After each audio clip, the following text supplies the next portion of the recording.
તો આ તરફ રત્ન કલાકારોના સહાય પેકેજના નિયમમાં ફેરફાર કરવામાં આવ્યો છે। રત્ન કલાકારોના બાળકોના શિક્ષણ માટે સહાય પેકેજ આપવામાં આવ્યું છે, જેમાં ખાસ સરકાર દ્વારા પહેલા એવું કહેવામાં આવ્યું હતું કે સંપૂર્ણ બેરોજગારીનો પુરાવો આપવો પડશે, પરંતુ હવે તેનો વિરોધ થતા આ સંપૂર્ણ બેરોજગારીનો પુરાવો નહીં આપવો પડે તેવો નિર્ણય લેવામાં આવ્યો। મનીષ અમારી સાથે જોડાઈ ગયા છે। મનીષ, અનેક રત્ન કલાકારો જે છે તે વિરોધ કરી રહ્યા હતા કે સંપૂર્ણ બેરોજગારીનો પુરાવો ફરજિયાત ન બનાવવો જોઈએ, તેને લઈને હવે સરકારે નિર્ણય કર્યો છે, ત્યારે શું વધુ વિગતો, શું પ્રતિક્રિયા આપી રત્ન કલાકારોએ?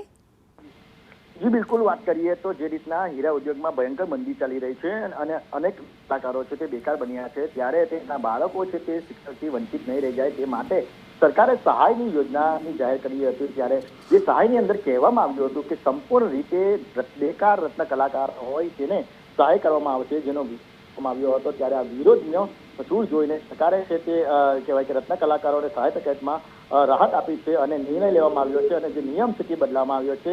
રત્ન કલાકારો પોતાના બાળકની શૈક્ષણિક સહાય મેળવવા સંપૂર્ણ બેરોજગારી પુરાવો નહીં આપવા પડે। પહેલા જે 31 માર્ચ 2024ની જે ડાયમંડનું કામ કરી છૂટી ગયું હોય તેને જ આ બેરોજગાર ગણવામાં આવતા હતા। હવે રત્ન કલાકારો અન્ય કોઈ પણ જગ્યાએ નોકરી કરી હશે તો પણ તેને આ લાભ મળશે। સંપૂર્ણ બેરોજગારની વાત હતી તેને પણ બદલવામાં આવ્યું છે। એટલે કહેવાય કે જે આકરા નિયમો બનાવવામાં આવ્યા હતા સહાયને લઈને, ત્યારે વિરોધ જોઈને જે કહેવાય કે અત્યારે સરકાર દ્વારા આ નિયમ બદલવામાં આવ્યો છે, જેથી લઈને રત્ન કલાકારો અત્યારે ખુશ જોવા મળી રહ્યા છે। જી આભાર મનીષ તમામ માહિતી માટે।